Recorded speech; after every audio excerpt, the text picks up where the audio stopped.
All right, good evening, everyone. I'd like to call this regular board meeting of April 12th, 2023 to order. I'd also like to acknowledge that the Board of Education adjusted its schedule for April to respect some religious observances, as well as the Columbine Day of Service that is occurring next week. We'll resume our typical board schedule of study session and general meeting in May.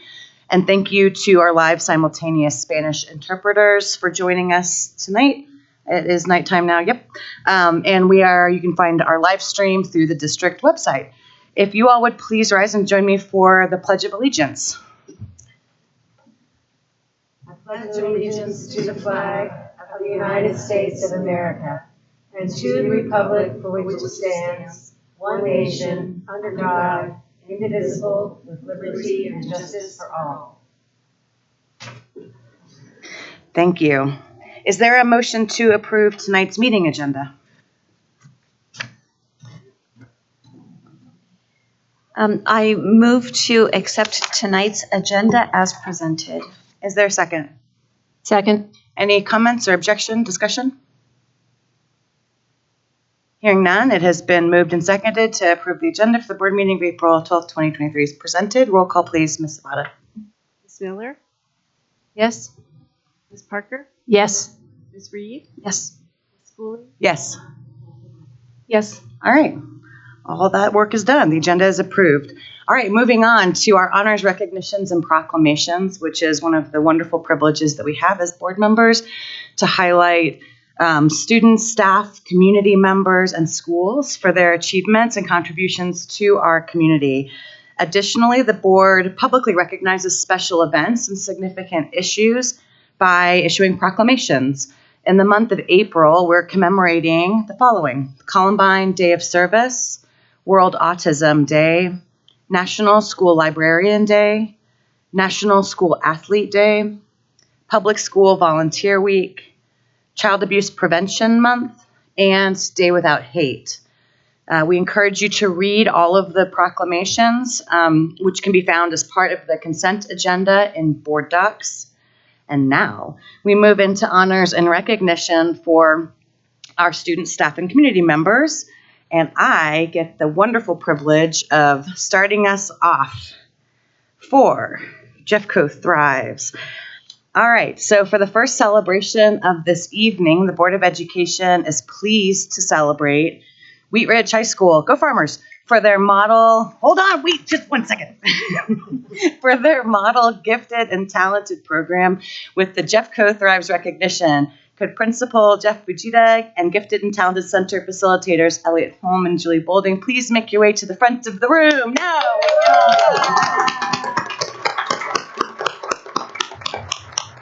All right.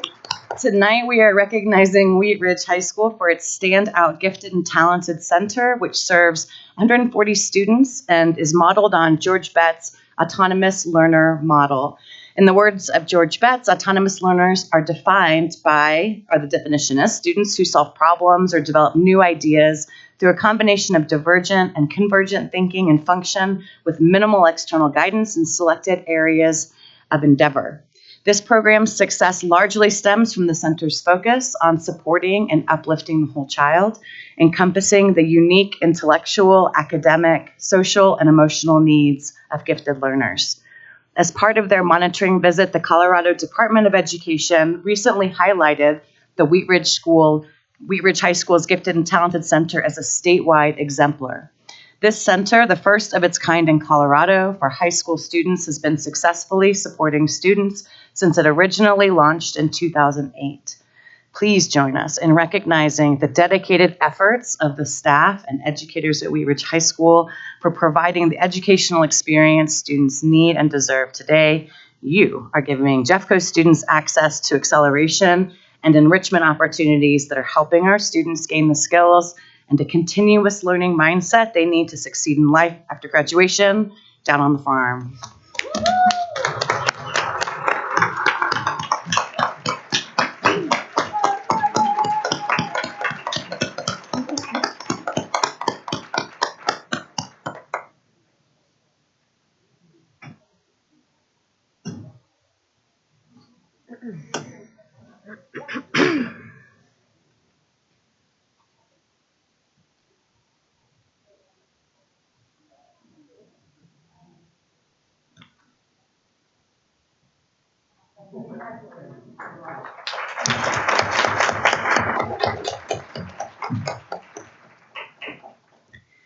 All right, moving on, we're going to turn it over to Director Parker.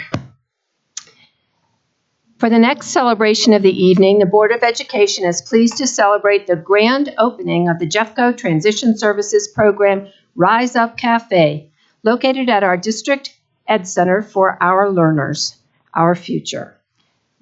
Could the cafe's team, including Jeb Braco, Assistant Director of Special Education Heather Archuleta, support staff, and our student cafe baristas, Gabriel Kruger, Kyla Thorne, Watley Bay Bayette, and Laszlo Bjork, please make your way to the front of the room to receive the Our Learners, Our Future recognition.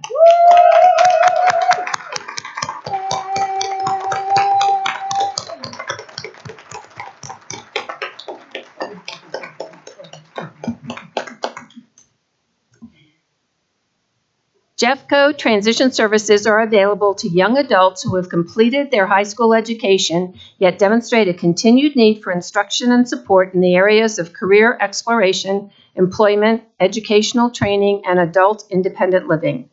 The program serves approximately 135 students at 11 locations across the district.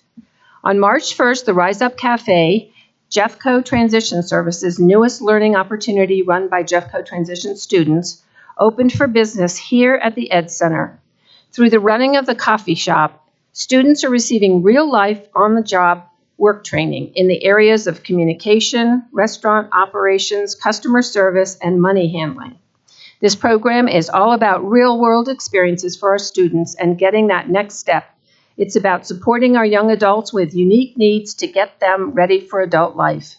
Please join us in recognition and appreciation of our Jeffco Transition Services Program and the students who run the Rise Up Cafe. Thank you for cultivating an environment of inclusivity and encouragement and exemplifying what it means to meet students where they are in ways that honor, utilize, and address their individual differences. Yay!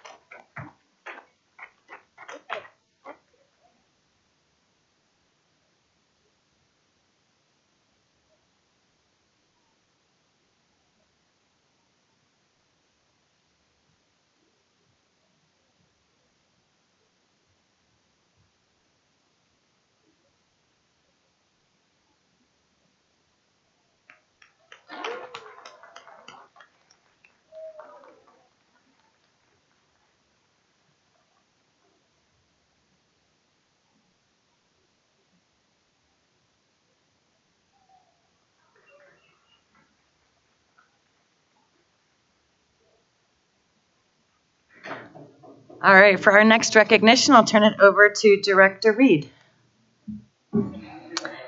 All right, this is Our People, Our Strength. And Brian Wickerin and Katie Thompson are our next honorees for Our People, Our Strength.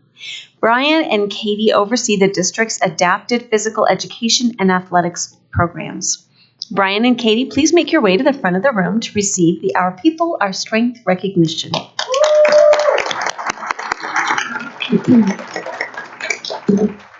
Brian and Katie have developed a quality adapted physical education curriculum, which is designed to be modified to address the unique needs of individual students.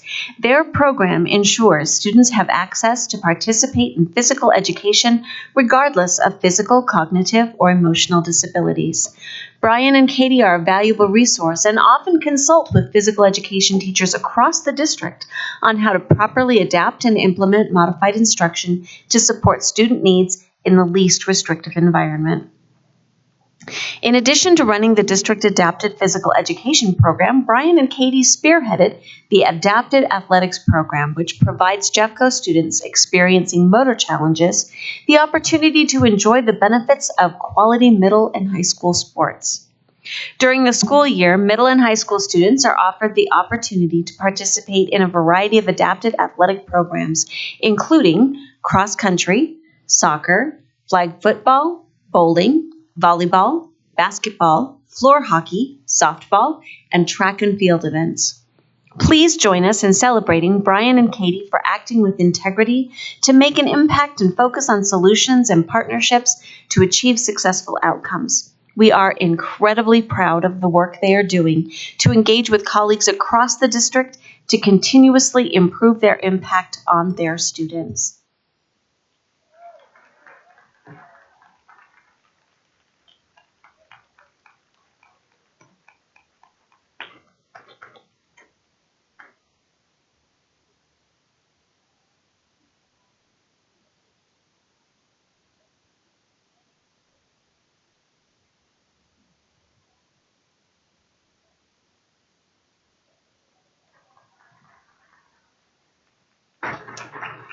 All right, and now we turn it over to Director Miller.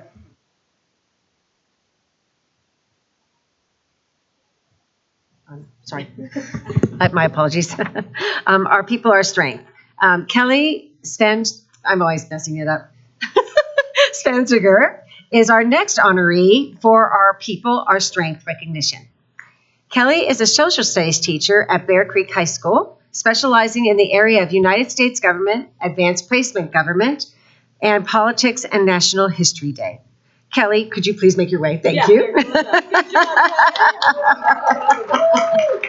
She's been here before. Tonight, we are recognizing Kelly for her work as the Greater Denver Metro Regional Coordinator for National History Day in Colorado. Kelly has taught National History Day at Bear Creek High School since 2013 and strives to impart on her students a passion for history knowledge, both inside and outside of the curriculum. Outside of the classroom. And most recently, she wrote the K-12 curriculum for social studies and literacy for History Day Colorado in partnership with Colorado Women's Hall of Fame, titled Celebrating the Contributions of Distinctive Women, Colorado Women, and was honored at the Colorado Women's Hall of Fame event in March for this work. Since Kelly began her career at Bear Creek in 2002, she has taught a number of subjects, including advanced placement government and politics, U.S. government, geography, world history, mock trial, French 1 and 2, and National History Day. Currently, Kelly serves not only as the regional coordinator, but also as a board member for National History Day Colorado.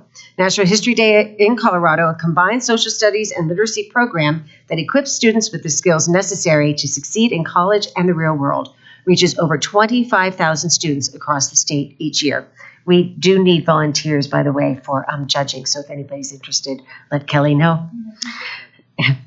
Please join us in celebrating Kelly for her commitment to provide a rich, engaging social studies curriculum, ensuring Jeffco students and students in Colorado are positioned for success. Her achievement and continued work in this field, not only in Jeffco, but throughout Colorado, is truly inspirational. Yay, Kelly!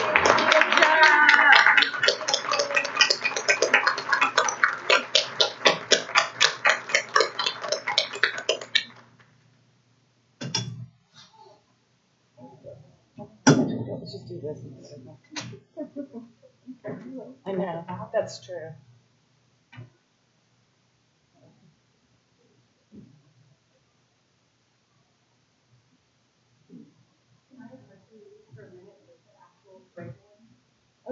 I'm looking at a board full of women. I felt that I should bring the Colorado Women's Hall of Fame curriculum to a board of women. There you go. Yeah, Jennifer can make sure we get all of it.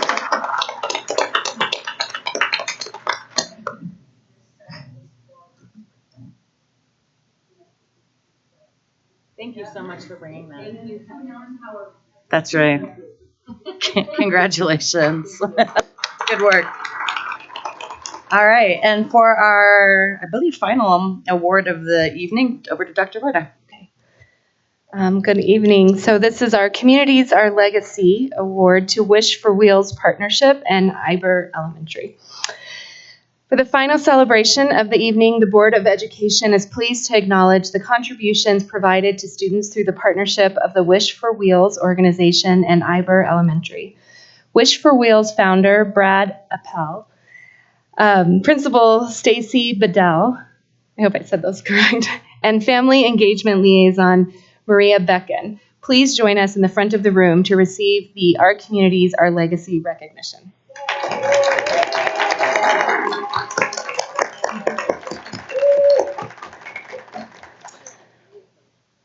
Oh, really? I usually get Brad out. I feel very accomplished tonight. Thank you. Wish for Wheels is a Denver-based nonprofit that partners with corporations to generously gift a new bicycle and bike helmet to second grade students, encouraging healthy habits at a young age and creating a lifelong love of cycling and an active lifestyle. Wish for Wheels has given away approximately 75,000 bikes over the last 19 years.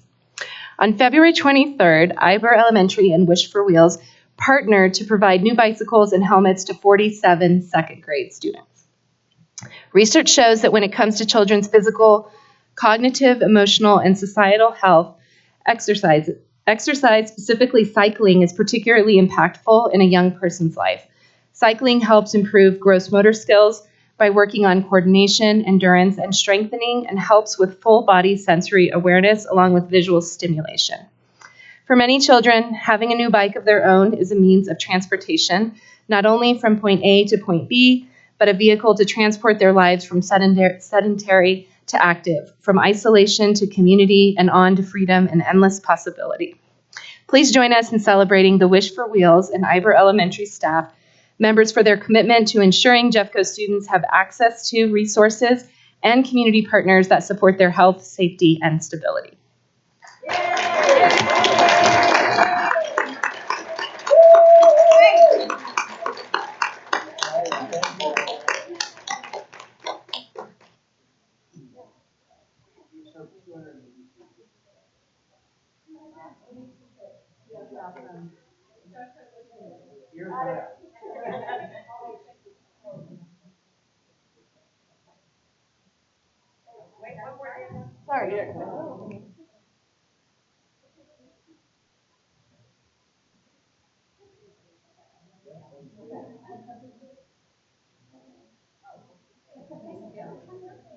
Thank you so much. Fall tonight. All right, we'll move on to public comments. So this is an opportunity for the community to share their thoughts with the board. The board will listen to concerns on any topic for up to 1 hour. If more time is required, we can have a second public comment at the end of the meeting. We listen with respect and ask those who address the board to do the same. There's a 3-minute time limit per individual speaker. If there is a group of 4 or more people who sign up to address the board, they will have 10 minutes for that group's view to be presented. Each speaker has been given a number, so the board invites you to come up in order. When the person before you completes their comments, you can step up to the podium. Obviously, you can see the massive timer on the screen. So if we have the first person for public comment, please welcome. Come up to the podium and adjust it as you need to. No, I'm good. And you can start at any time after you introduce yourself. Thank you. Thank you. Let's wait for, sorry. Yeah, we can. I just want to make sure we can hear you clearly. So we'll wait until folks are cleared out a little bit. There we go. Thank you, Ms. Relu. Test. Perfect. Great. Thank you so much. My name is Colby Drexel. I'm a resident of Lakewood, and my 2 children attend at Jeffco Elementary School. They're here with me. They had to step out to use the bathroom. At a recent public meeting hosted by Tracy Dorland, neither our superintendent nor the audience were aware of the Faster Colorado program and the legislation that inspired its creation. Colorado State Statute 1812-214 grants exceptions to firearm carry restrictions, and I'm learning that most people are unaware of this option to protect our children. Specifically, Section 3B states that a permittee who is employed or retained by a contract by a school district or charter school as a school security officer may carry a concealed handgun onto the real property, a school. While this is often perceived as only available to actively sworn peace officers under contract as a school resource officer, administrators, teachers, parents have the same voluntary option under contract. I emphasize voluntary. Recent emails from the school board dated March 26th and the 30th have used its influence to share numerous legislative bills promoting a gun control and disarmament agenda. However, these bills don't stop bullets, and there is no correlation between gun control and ownership and gun homicide. In the spirit of equality and non-discrimination, I'm formally asking the Jeffco School Board to also educate via email all Jeffco employees and parents of children enrolled in Jeffco schools the knowledge of this legislation, and invite those voluntarily willing to lawfully carry a concealed firearm on school property to protect our children per Colorado law.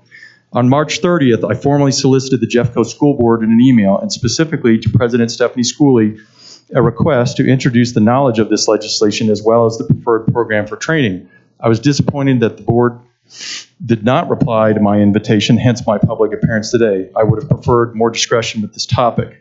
It is a state law that enables teachers, administrators, and other school employees to stop school violence quickly and administer medical aid immediately. The law is not intended as a replacement for police, SROs, and EMTs. Instead, it enables on-site personnel to save lives through prompt action. I respect the 36 SROs under contract within the district, but your response time isn't enough. It is not fast enough. In the meantime, the natural inclination of a teacher to protect children is to place their bodies in harm's way, and it doesn't have to be this way. We are falsely told we cannot and should not defend ourselves, and we are teaching our kids that too during a lockdown. Schools are soft and easy targets because poor legislation made it so. The recent legislation passed is further nonsense. You think and feel safe when you forfeited your right to be safe. At this time, I am requesting an executive session with the board to further this dialogue on the grounds of privacy and personal safety. Thank you for the privilege of addressing you this evening.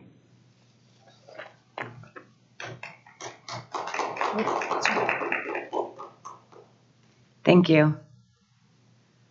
All right. Do we have a?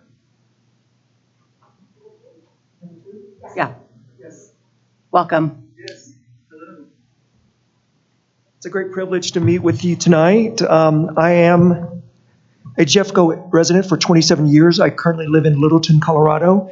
I have to say that I was really proud to see all the award winners tonight because my 3 daughters all attended Jeffco School. Two of them from Columbine High School have graduated, went on. One is in nursing school now, and one just graduated from USC, University of Southern California, summa cum laude. Both are byproducts of Columbine High School and Jefferson County School, so I'm very proud dad in that regard. I also have a third daughter who's currently at Westridge Elementary. She's in the Gifted Talented program. And so I was really especially glad to see the Gifted Talent program tonight by Wheat Ridge. But the purpose of my being here tonight is, again, I'm True Win, and I'm on the board of Alexandria School of Innovation and John Dewey Institute. On March 14th, we filed 4 charter applications for Light & Rock and Red Rocks Ranch, where there is explosive new population growth and dire need of neighborhood public schools. 2 of the schools are for Alexandria School of Innovation, which is a STEM-focused school model, each featuring many career and tech labs, sponsored by business and industry leaders. Together with higher education collaborators, each of the Alexandria School of Innovation, or ASI, charter will highlight a unique STEM cognate area. ASI Light & Rock will offer non- and renewable energy labs with emphasis on solar, wind, oil, and gas. ASI Red Rocks Ranch will highlight artificial intelligence, aerospace, and aviation, in addition to a science on a spear.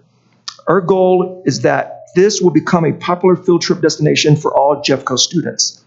Embedded inside each of the ASI school is a separate charter school for students on the autism spectrum, which will comprise 15 to 20% of the school's total population.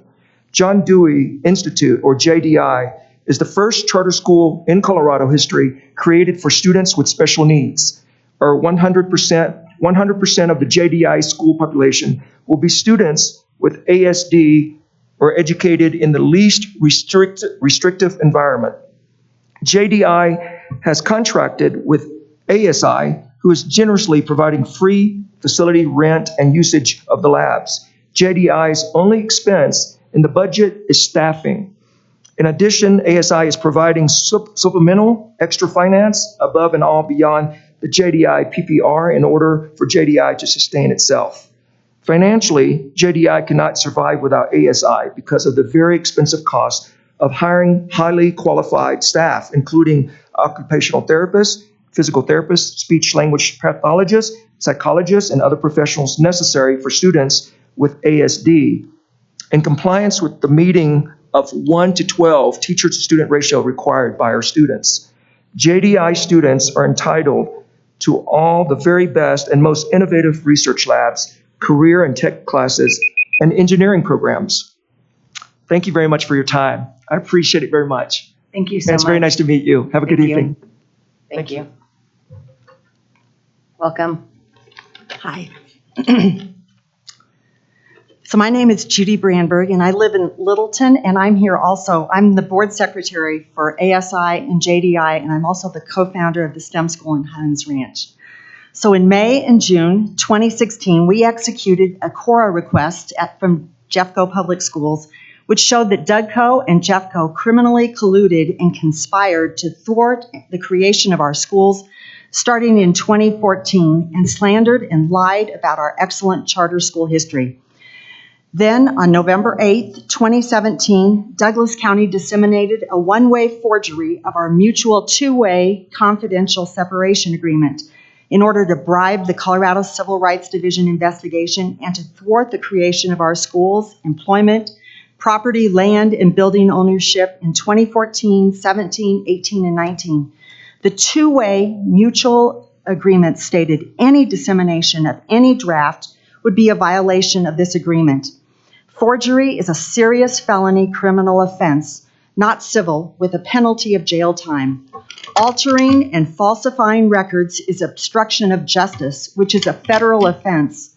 This was breach of contract by Jeffco, Dougco, STEM, and the Colorado Civil Rights Division, and the reason why we are asking for Jeffco to approve all 4 of our charter schools. This is why we have exercised the notices of claim, asked for the donation of property at Leiden Rock, Red Rocks Ranch, and have invoiced Jeffco's insurance carrier to build our schools. On January 20th, 2020, after exhausting all legal and administrative remedies and after spending thousands of dollars in legal fees, the Douglas County Board and attorneys finally released a CORA request, which they refused to release for almost 2 years. We discovered that once again, Dougco disseminated a one-way forgery of our confidential separation agreement from the STEM school. Please read our charters in the introduction section and also section S, school management contracts, which I have copied for you. There's 5 books with the exact details and names, which we cannot mention in this public comment. During previous charter school application processes, we have received extreme pressure and threats to muzzle and silence these crimes, which is also obstruction of justice, witness intimidation, witness retaliation, and witness tampering. For the safety and the well-being of our students, we have shared the graphic details in the charter itself, and will share more during the capacity interview, during the public hearing, and community meeting. Thank you in advance for approving our charter schools, and we look forward to working with you. Thank you. Thank you very much. And I believe we have one more speaker for the evening. Welcome.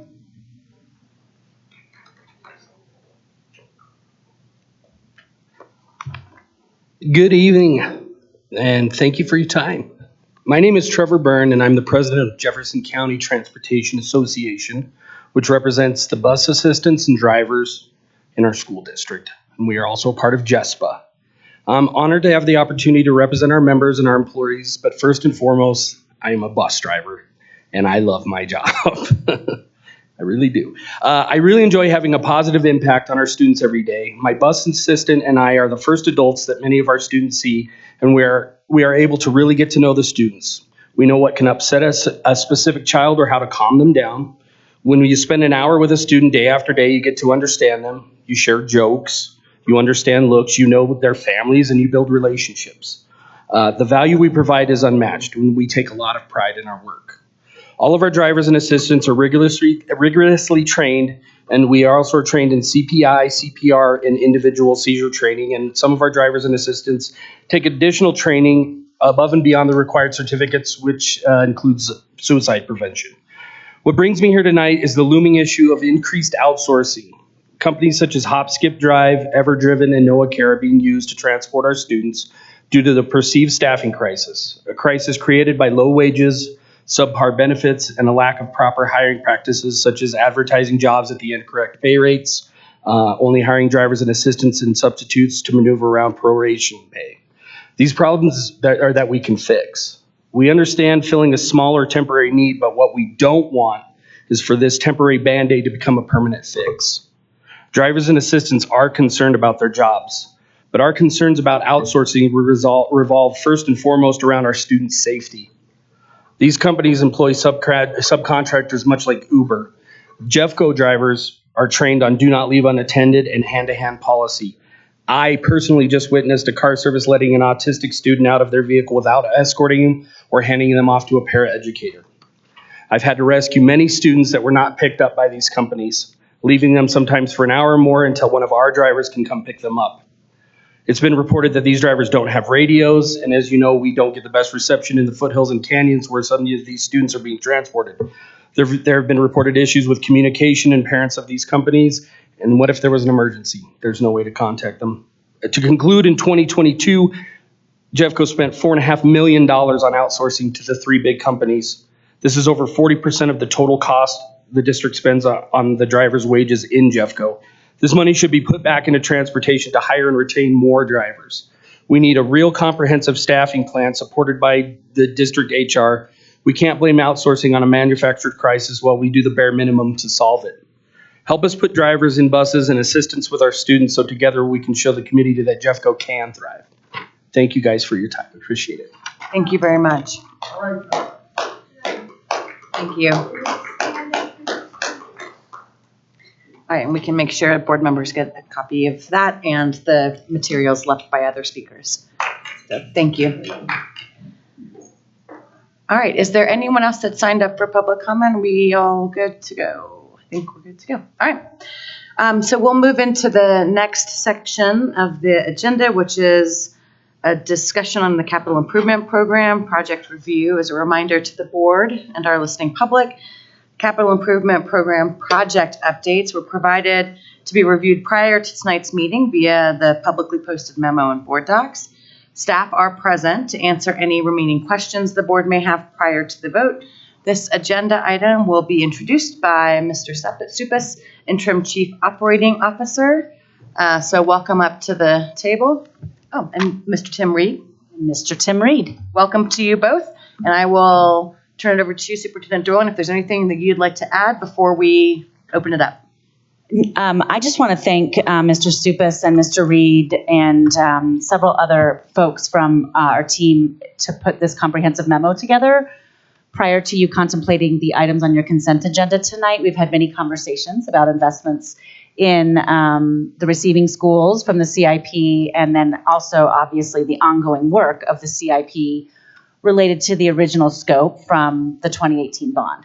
And so tonight we are prepared to be here. We know that you've had the opportunity to see the memo, to review it, and the purpose of this agenda item is for the board to engage in discussion with one another and or with staff related to the memo prior to considering the items on your consent agenda. So with that, Mr. Supis, Mr. Reed, anything you would add? Yeah, no, just welcome your questions. We tried our best in putting this together to make it as clear as we could, but unfortunately some of it is just, there's multiple ways that we're looking at numbers, and so we want to make sure you get your questions answered, and before you vote in the future this evening that you feel comfortable with what's on the menu. All right, so it sounds like we can go straight to questions. I don't know if there's anything that we want to highlight from here or any specific questions about a project or projects that people want to dig into or get clarification on before these things pop up on consent. Not pop up, they were put there on purpose. Is there a board member that has anything that they'd like to clarify? Yep, Director Varda. Thank you for the memo. And I just kind of have a question on maybe getting advice on how to talk about things with some of the schools. So I'll go to a school sometime and they'll say, I'll always ask them, how was the bond project and what did you get done, and show off. And sometimes some now will say, well, we didn't get, we've been told we're not going to get some of the things like our floors because high construction costs and all the things, but then they might say, or because we know the high schools need stuff. Like, I think there's a narrative kind of going around that, like, we're getting cut because some of the high schools or bigger projects are over budget. And I'm not sure what to say, to kind of just help them understand that and explain, because I understand the high construction costs. That one's almost easier for me to say, it's been a lot of years. But when they start talking about, like, their projects getting cut, and then they're hearing other projects continuing to grow. So I'm just curious what you might recommend, how we kind of talk about that. Well, we're committed to doing the scope that we said that we would do. So a lot of the schools, I'm not quite sure, which ones in particular you might be talking about. And I would certainly be happy to go back and really take a look at that. But we have tried throughout this program to do exactly what we said we would do. Now, some people, we have changes in leadership or things like that. We get a new principal. They may not either like the direction that we've chosen to go in, or would have preferred that we do something different or spent the money in a different way.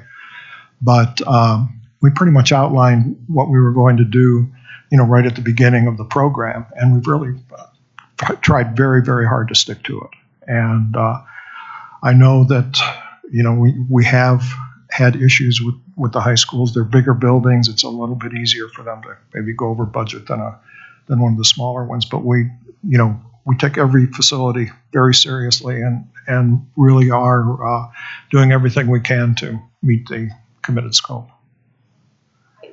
Thank you, because what I'm hearing is maybe I should ask more questions from them or from you all what that means, and there might be some ways they say things that I might hear in a different way. So, and also it sounds like if I hear things like that, I might say that doesn't quite sound right. Like let's let me find out more about that. Okay. And please do, if you have someone who's saying that you really want to make sure you follow up with them, please do feel free to reach out to Tim or myself or someone on Tim's team, because we want to make sure that feeling's not out there. Right. It certainly wasn't the intent. There certainly may be some things that have happened over the years that are not exactly the way we're drawn up, but that certainly isn't the intent to take any scope away from any school. Okay.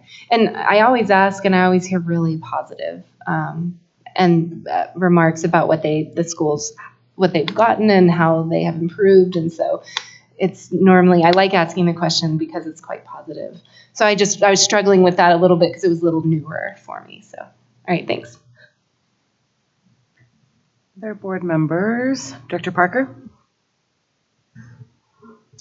Thank you for this overview. It's really helpful. I find when I'm looking at things on the consent agenda, I don't really know how to make a decision, yes or no.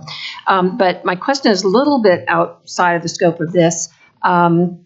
I was visiting Dakota Ridge High School the other week, and I noticed they didn't have one of those buttons that you push at the front of the building to say who you are and for them to let you in. And I asked them what the situation was, and they seemed very frustrated that they didn't have that. I know some things cost a lot of money to get secure entries and so forth. That seemed to me a very simple, basic function of school safety that all our schools should have. So can you give me an update on that situation? Which school was this again? Dakota Ridge High School. Dakota Ridge, okay. Dakota Ridge should have a secure entry. Typically, you would go into the very first set of doors, and then the vestibule doors you have to be let in. So I'm kind of confused and surprised by that. So I'd like to look into it and get back to you on that. I can add. I can't speak to Dakota Ridge specifically either, and I appreciate Mr. Reed's could go back and research and get back to you. But I will share that we have been having conversations with our IT team, facilities with Mr. Reed, as well as Dr. Kim and Jeff Pearson, to get a overall summary of where we currently have the secured vestibules and where we don't, because one of the commitments in the bond was to provide a secured vestibule in all of our schools. And we know we're not finished with the bond work, and so there are some schools that are still waiting. And so we had a conversation about that this week. I also asked for some information about high schools. So high schools are very different environments in terms of secured campus, right? There's so much in and out. They're very large, comprehensive places. And so I have asked for a more specific details about each of our high school campuses, just so I can understand which ones have a secured vestibule, which ones do not. What about all the other entrances in and out of our high schools? And we've talked about some of this in prior meetings. And so I'll have a better summary that my team will be reviewing with Mr. Pearson, Mr. Reed, and our IT team, because some of this is IT related. And we'll be able to provide the board a more comprehensive update on all of that, not just at Dakota Ridge. We'll get you to Dakota Ridge sooner than that. But we'll give you a more comprehensive update of what we learned through the collection of this information soon. Dr. Miller. I'd like to echo the Dakota Ridge with the Wheat Ridge FOB access for our SSN children at the, I'm really bad with the directions of where they are. I think that, I don't see Mr. Weiss. I know he was involved, Mr. Polero. I believe that was taken care of. I think it's on the east side of the building, and there were some special education students that needed FOB access. Can you confirm that is in place at this time? I believe that's been taken care of. Awesome. Okay, thank you. Yeah, it was a month and a half ago when I went by, and yeah, that's great. We'll double check. Thank you very much. Just a generic question. When we're looking at what we have on the consent agenda, and I'm not interested in taking anything off. I just would like clarification. When we look at the contracts and we look at the spreadsheets and we have the construction budget, and that's what we are looking at in terms of how much this is going to cost. Do we have under amount? Do we have over amount? And that's based on the construction cost. Then we have the component, which is the total budget for the project, which includes the soft costs. And so just being able to, we still have to pay the soft costs from the capital plan in many of the cases. There are some cases where certainly the schools have saved up money and they are paying for some of the FF&E as well. But just when we're starting to put this all together, for us to be looking at it in June or July, understanding the construction cost is one thing, and we have that as a contract, but we also have soft costs that go into the full package as well. And so I think we just need to make sure that that's clear for everybody, that that's all part of the bond program. So for Sierra, for example, the amount of the project of the GMP is $911,000, but we still have soft costs to be added into that, correct? True. Yes. Right.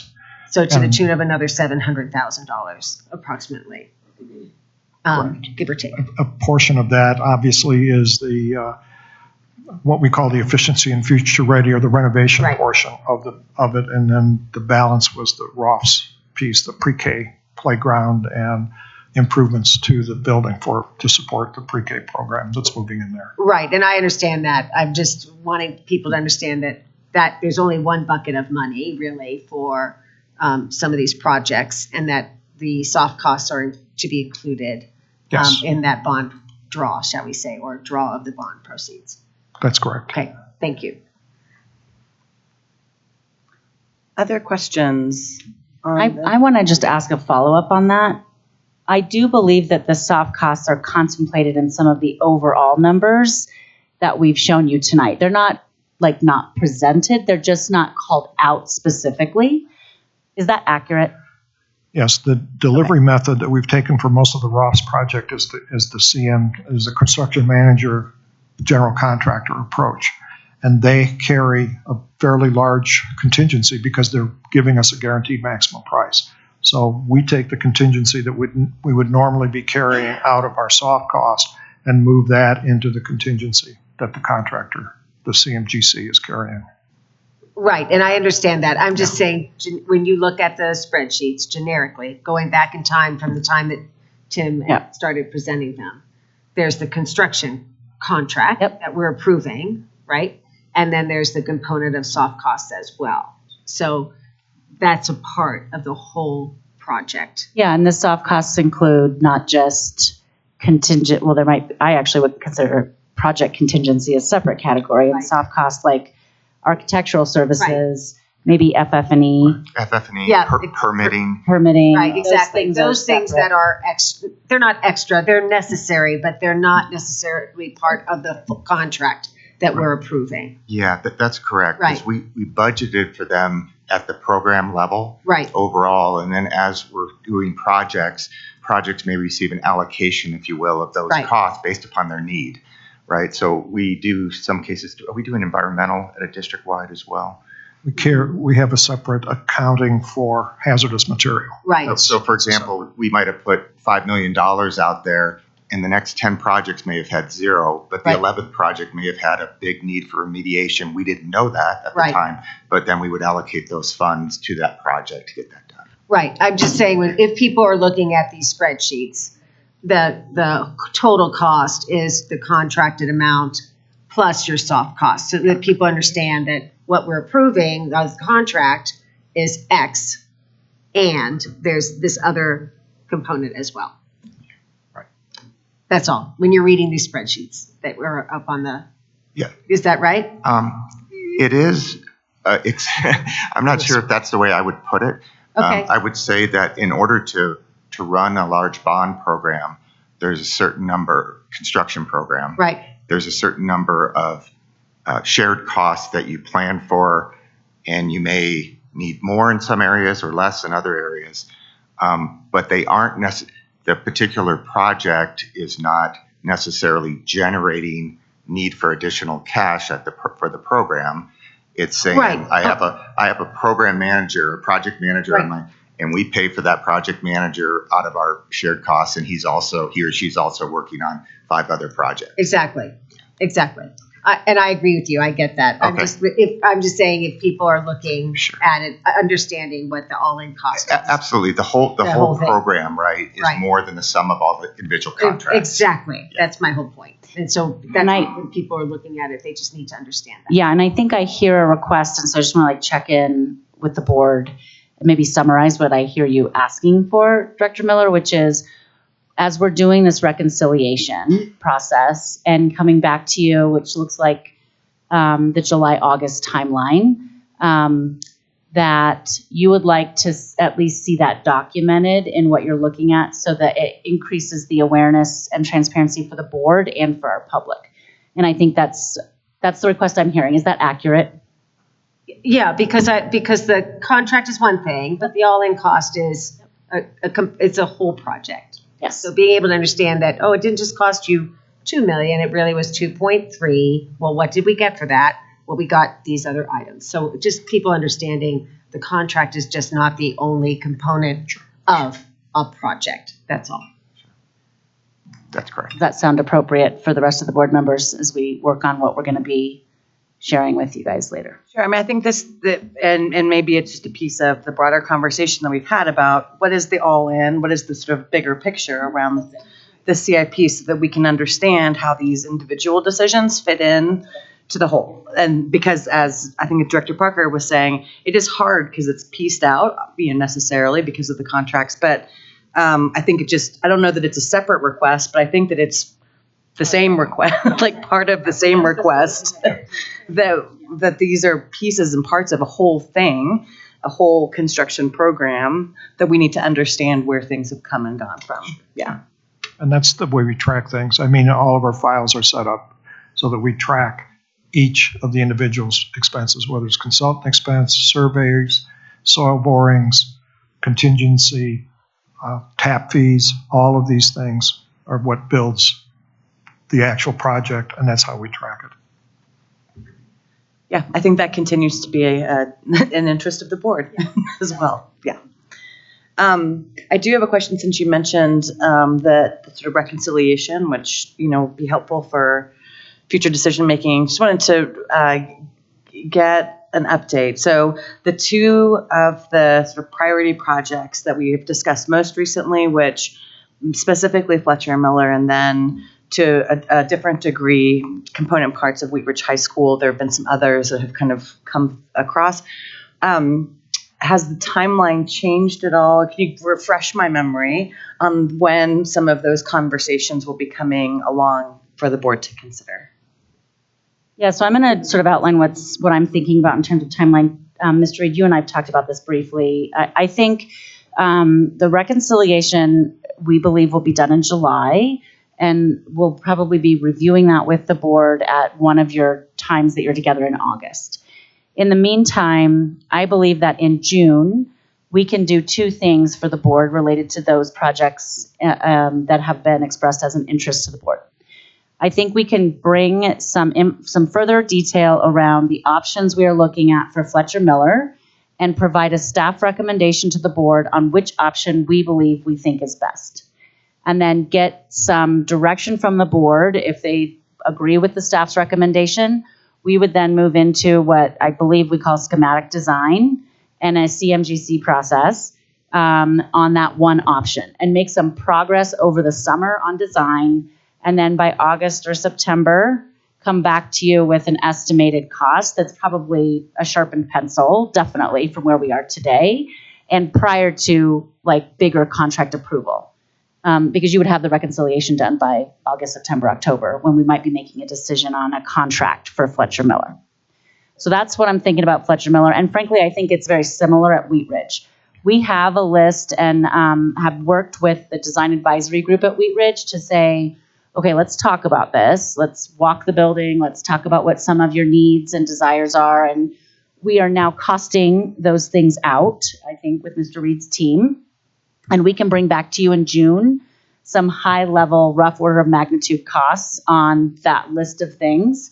And then you can give us some direction on, we have shared with the Wheat Ridge community and the design advisory group that we will most likely, anything that is substantial, that requires design work, that we want to add to the project, we won't be able to accomplish this summer, but we would get done either during breaks or in the summer of 24. So they understand that. And then there may be some things, if they are simple additions to what we're already doing, that we can get done this summer. So we're working on timeline, working on those things. If the board gives us direction to move forward with some design on the bigger needs over at Wheat Ridge High School in June, then we would do that work over the summer and come back to you with an extension or a different contract sometime in the fall for the Wheat Ridge additional work to be completed.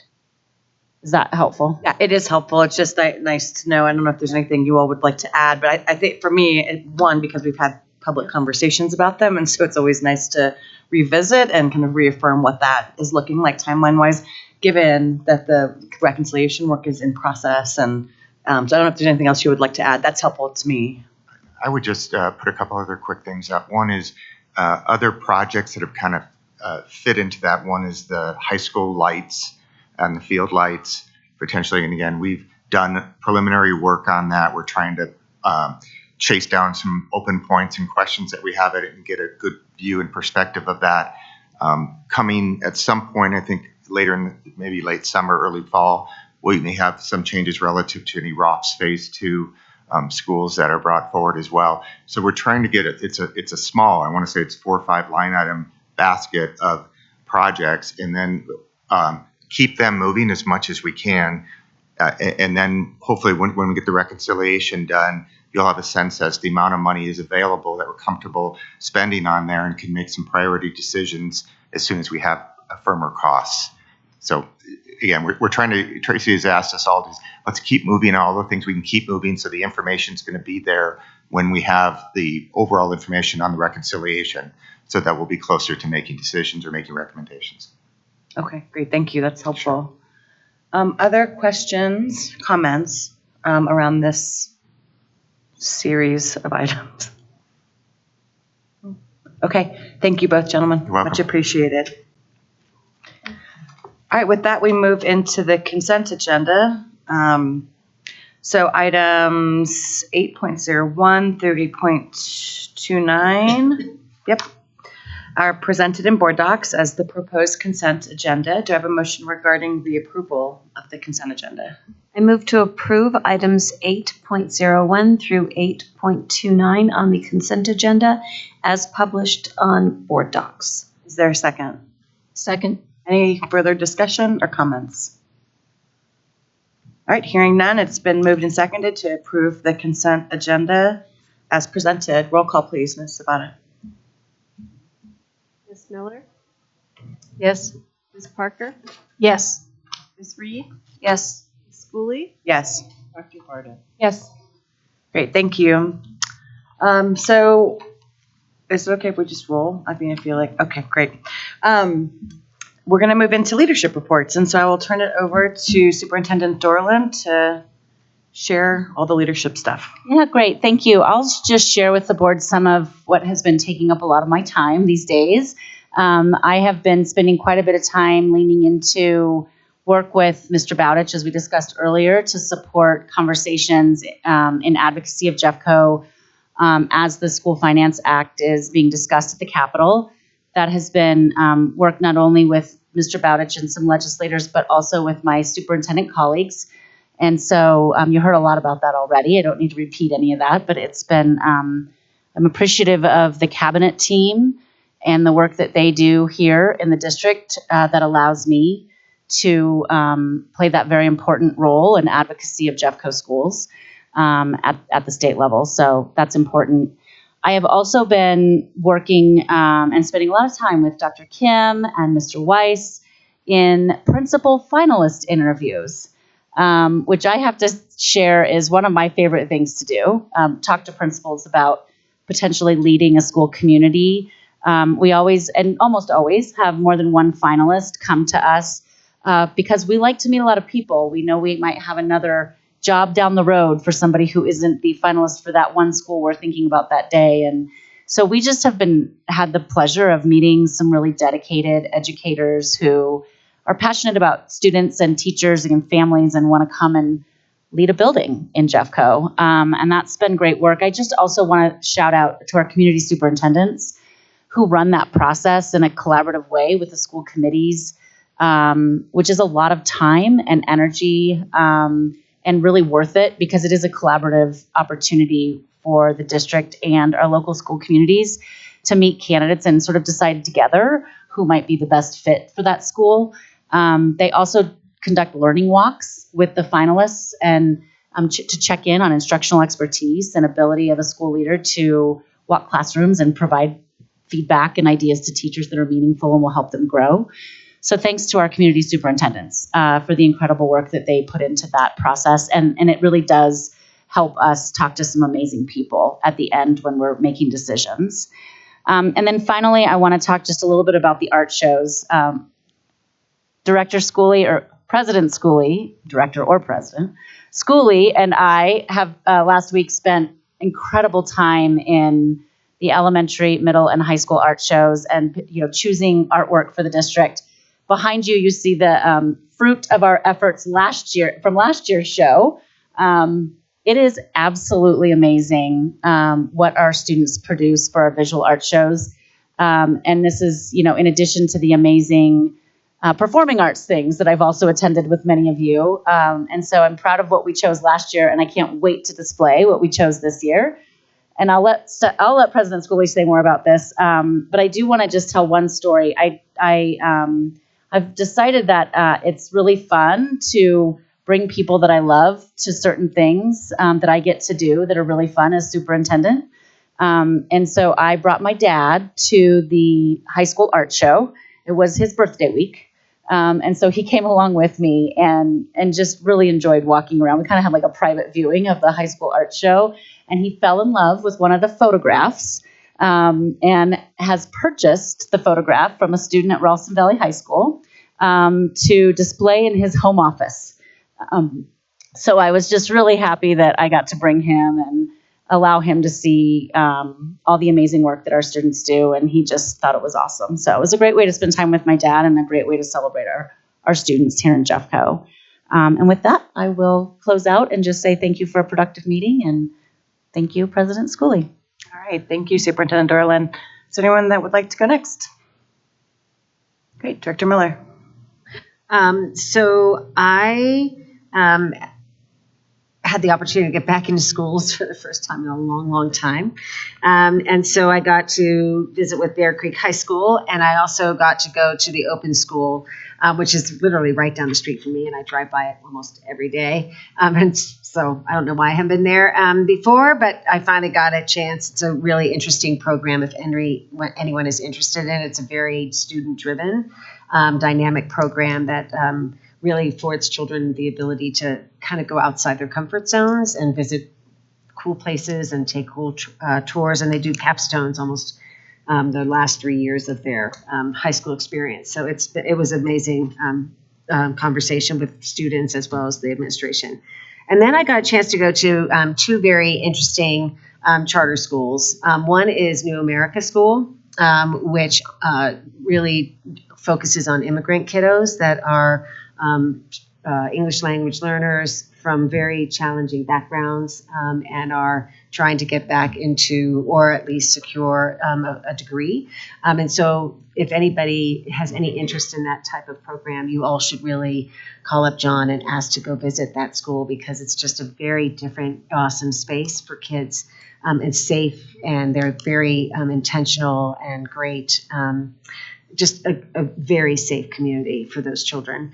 And then the other school that I got to go to, which I've been to a number of times and has been a very interesting space, is the Rocky Mountain Deaf School. It is the only school in Colorado that really caters and takes care of deaf students. They speak exclusively in ASL.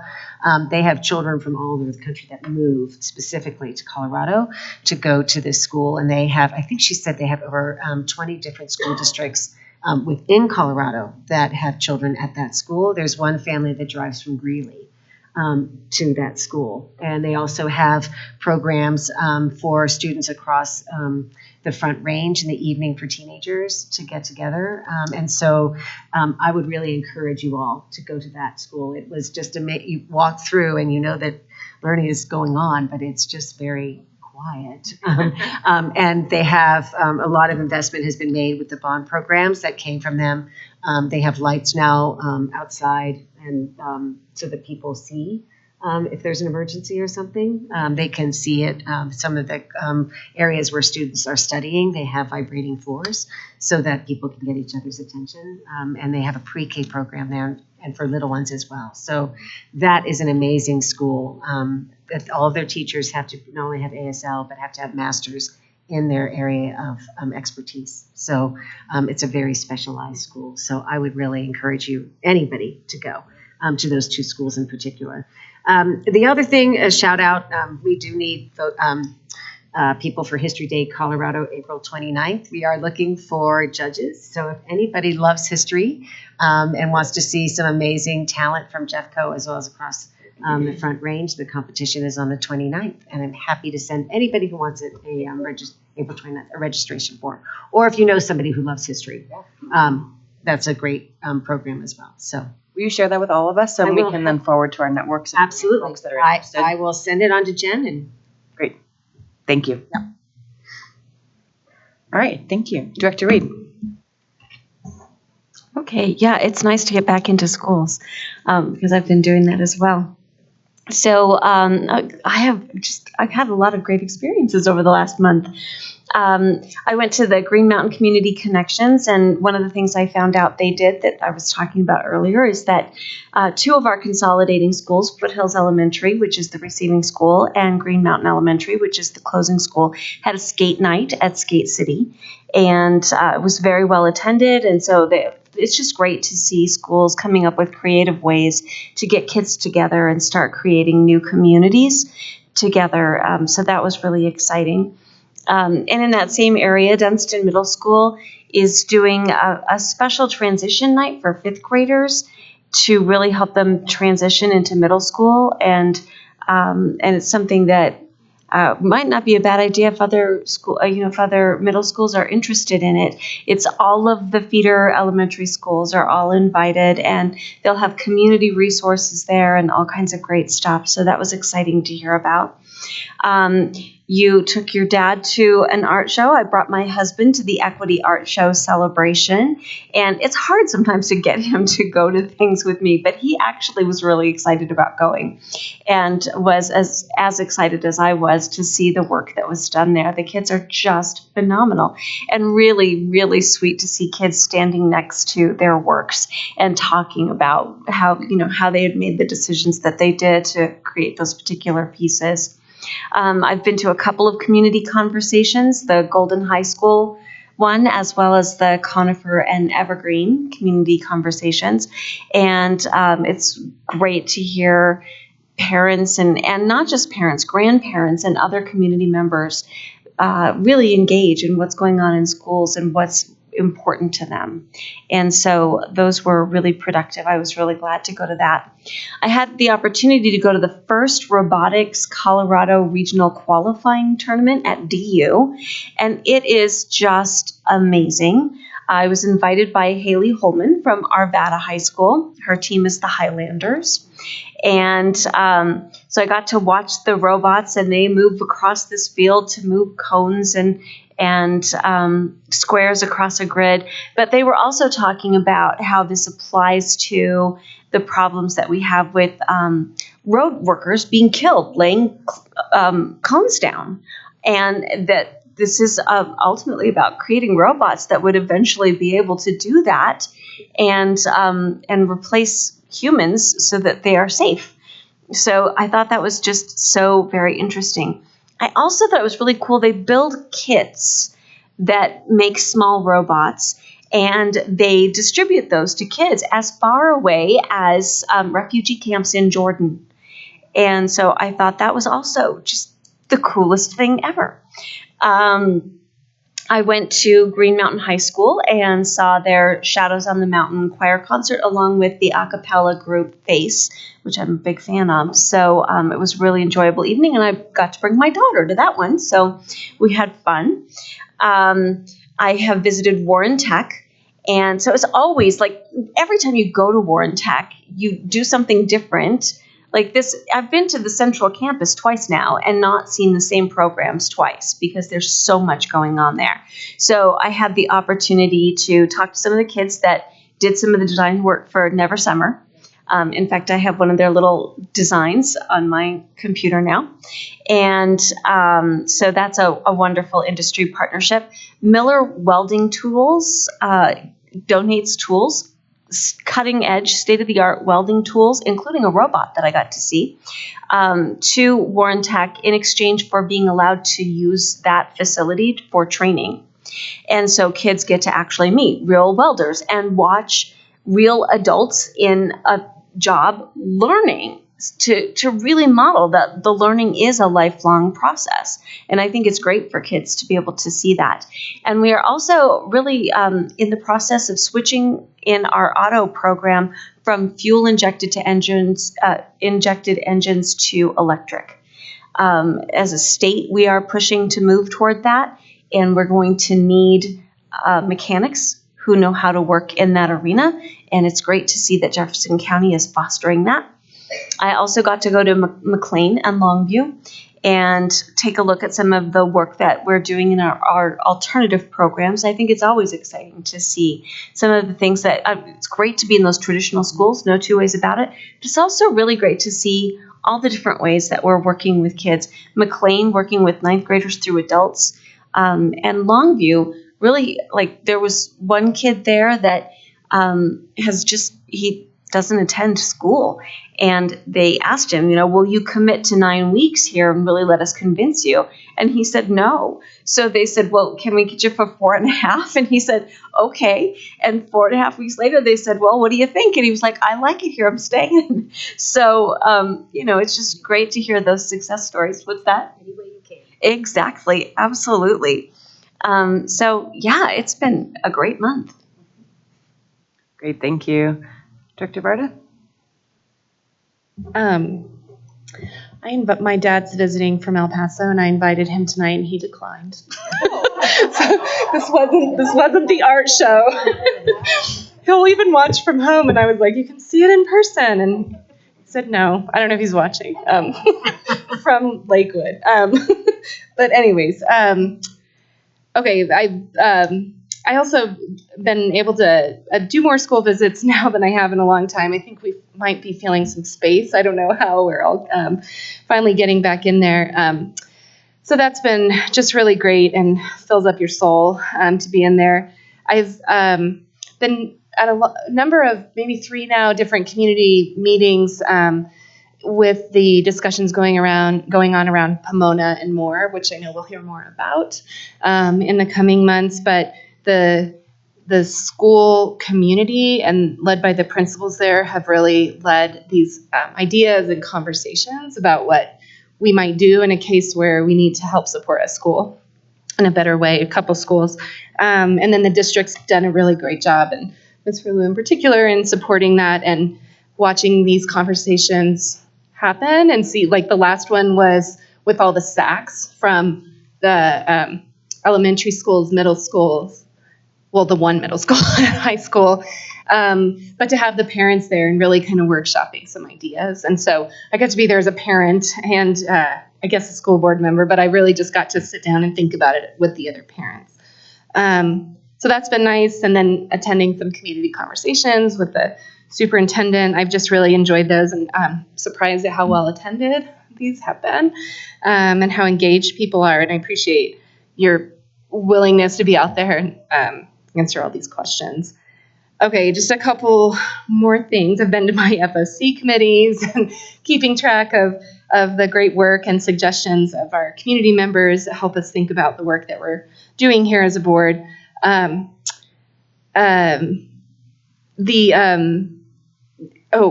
trying to read my notes. Tomorrow, I think, across the district, I'm not sure if it's the same everywhere, is the last day of CMAS. So just a big thank you to the teachers and schools and kids. I think they are very excited to be done with this. And PSAT. But it's been, for our, I don't know exactly at all the grades. I do know for my 8th, 3rd, and 5th grader, it's been from 1 to 3 weeks of testing, of 3 times a week. And so just really hard. And you see all these parents who bring snacks for the kids, which has been amazing. And we've had to kind of walk over piles of snacks that parents have been donating to help the kids get through the days. And my 3rd grader has said, these tests are so easy, and it's, why are we getting all these great snacks? And then my 8th grader is describing how ridiculous the test is and how hard it is. And my 3rd grader says, I think they get harder as you get older. She was like, that's not me. So it's been interesting watching my different grades, go through testing. 2 last things. So I've been invited to be a judge at the Civics Bee next Tuesday, which is our Arvada Chambers. They got picked by either a state or I think a national organization to run the Civics Bee, and there's 9 different middle schools that are participating in their students, and they have to compete. So I'm a little nervous about judging these kids who are probably a lot more up to date on what happens at Civics Bees. So if anyone's interested, it's next Tuesday in Arvada. And lastly, this is a season also for theater performances. So almost every high school in the district and a lot of middle schools are performing theater. So go find it. You can find it on the website. More Middle's doing Honk tomorrow, Friday, and Saturday. And I have a swan. This is the story of the ugly duckling. I think the tagline is something like a story of belonging or being different, I think it is. So just a shout out, Pomona just finished Catch Me If You Can, which was awesome. Arvada High is doing School of Rock, I think next weekend. And Mandalay Middle, I think is, I don't know the date, but doing Shrek 2 coming up. So if anyone's interested and has time, go see those kids and cheer them on. Super fun. Okay, Director Parker. Thanks. I also have been doing a lot of school visits, which is always fun.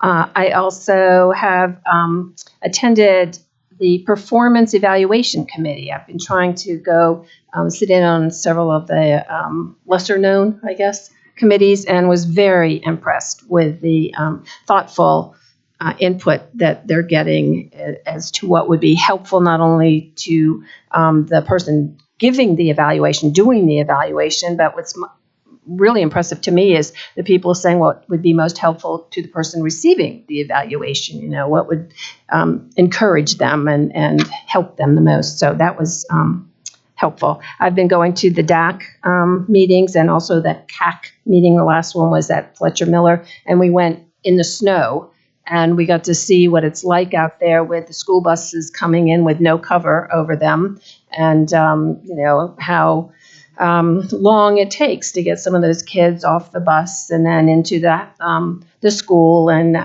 again, just motivated me to want to get going to get a new school in there for them with the things that they really belong or need. I also went to several of the conversations, the community conversations, and I really appreciate going to areas that are not mine down to south and just seeing the commonality and the common threads that go through all of them. I also went to the first robotics, and it was way cool.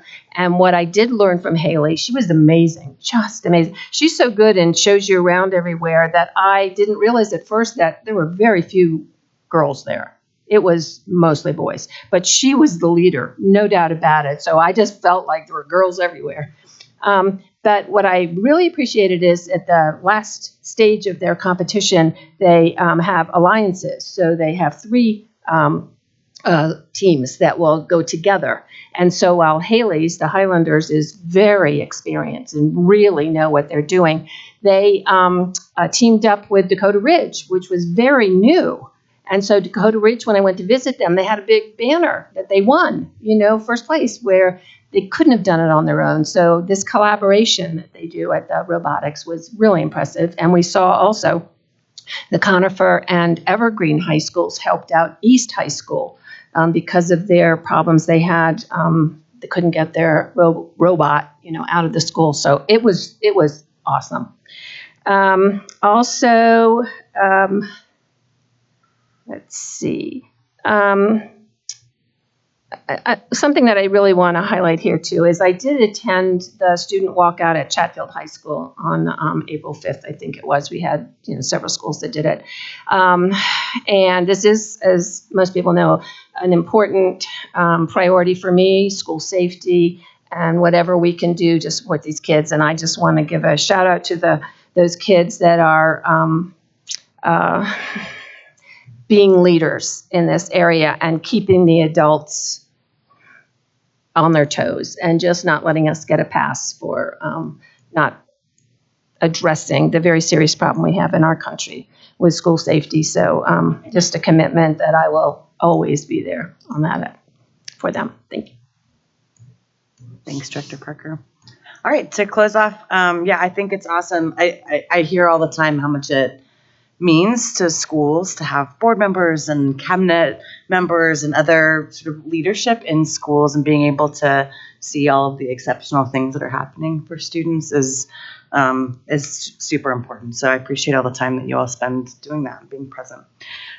Okay, so the art shows, serious. I think I had like art show fatigue by the end, only because the volume of work that is created from kindergarten through 12th grade was exceptional. And it was really interesting to talk to the coordinators at each of those levels and the art teachers that showed up to kind of curate the walkthrough for us about the difference that they all noticed in the sort of general tone, colors even, of the artwork this year versus last year, being just 1 year further away from mask mandates and the pandemic, and feeling a little bit of a return to something that felt hopeful, and you could see it in the artwork. You walk through it, and it was different from last year. And even the colors that were being used, the themes that you could kind of feel are coming through. It was an interesting way to see the evolution of sort of what students have been through for the last little while. And boy, do we get some good stuff. I don't know who made the rule about 1 piece each, and whoever is president after me, good luck, because there's just such high quality work. And I really appreciate the art teachers that guide our students, because it's amazing, and it's a real lifeline for a lot of our students. I know. You can see we broke the 1 piece rule behind. Well, this is the 1 piece rule. collage. It's a collage, and it shall be again. And I already texted people my mea culpa to own my rebellious behavior before I left the buildings each time, so that I self-owned that I overselected, but all warranted. So just a couple of dates, just for folks, vast listening audience and all, to keep on the calendars. We do still have a couple, I think, of community conversations that are still upcoming. I know the one for Ralston Valley and A West, I believe, is April 17th. And I don't have dates for the other ones, but they're all listed on the website. So if you're part of those school communities or not and would like to show up, it is a great opportunity, I think, to engage in conversation. And it has been, bless you, a good way to check in and hear what's bubbling up and allow for some awesome conversation. On May 4th, there's the Jeffco Schools Foundation is doing an event, a fundraiser, instead of the gala this year at the Arvada Center. And there will be student musicians, the ginormous house band from Warren Tech South that will be playing as well. So at the art show. It's at the art show at the Arvada Center. Yes, the high school art show. Sip and support. So if folks out there are interested in supporting the Jeffco Schools Foundation, it's a great way. And then you can see all of this amazing artwork we've been going on and on about.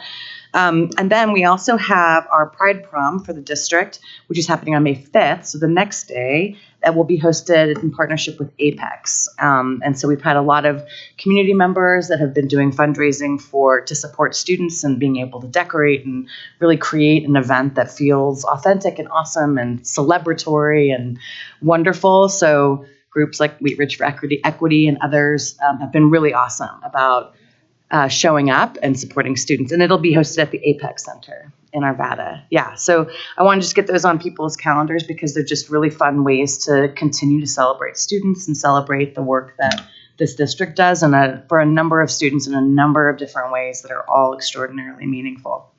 Okay, is there anything else for the good of the order that anyone would like to bring up before we adjourn the meeting? Nope. All right, hearing none. This meeting is adjourned. Thank you all for your time and drive safely. Thank you.